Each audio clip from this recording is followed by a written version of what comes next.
First of all, I would like to take the privilege to welcome you all to this presentation session.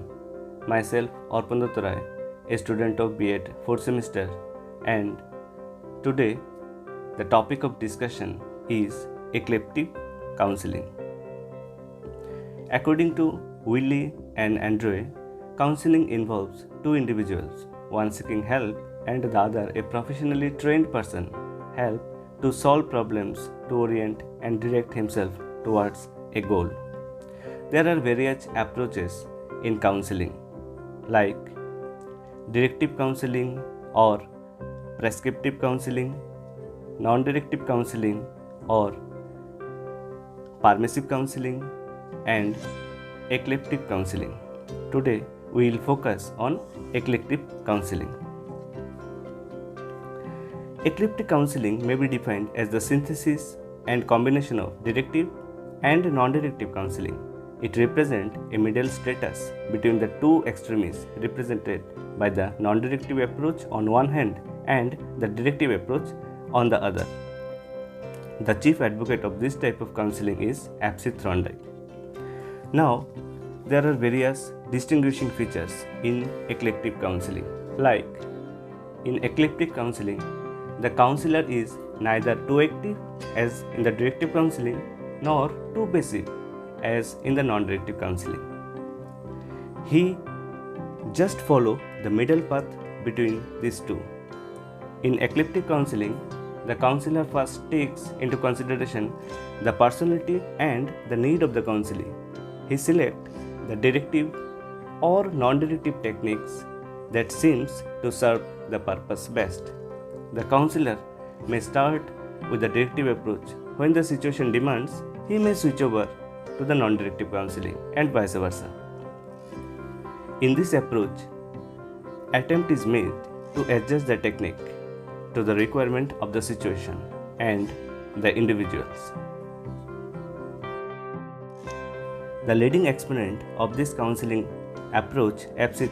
suggested various steps like diagnosis, the cause of the problem, analysis of the problem, preparation of a tentative plan for modifying factors, securing effective conditions for counseling, interviewing and stimulating the client to develop his own resources, proper handling of any related problems. Now, in these counseling techniques, there are various advantages. The counselor as well as the counselee is active in this counseling approach, and so a more practical situation can be arrived at. The approach is applicable practically in most cases. The approach enables the counselee to get a better insight of his strengths and weaknesses. The most fundamental advantages of this counseling approach is that it does not restrict to one perspective, so allows new ideas to be formed. It has seen that combinational approaches are more useful ways of validating ideas, and this approach of counseling exactly follow the same. One of the main advantageous features of this approach is that the strength of one method can be used to offset the weakness of another. This approach extends the horizon of understanding of human behavior.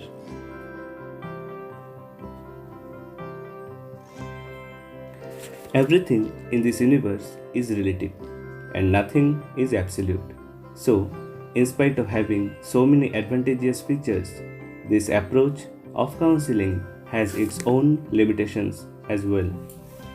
Some people are of the view that both the counselee and the counselor cannot be given equal rights and cannot be active at the same time in finding a particular solution to the problem. Some people think that eclectic counseling is vague, opportunistic, and superficial. It's very tough to mix both directive as well as non-directive counseling approach precisely and accurately. The counselor has to be very efficient in this field. Otherwise, it may lead to nowhere. However, M.Sc finds that it is possible for a counselor to alternate between directive and non-directive methods even in the same interview without disrupting the non-directive permissive relationship with the client. For that, the counselor need to have expertise in adapting suitable approach according to the need of the hour. However, the critical factor is not what method is used, but rather the skill with which it is used. Although the road is difficult, but will surely lead to somewhere beautiful. Finally, I would like to thank everyone for your kind cooperation. So, thank you very much.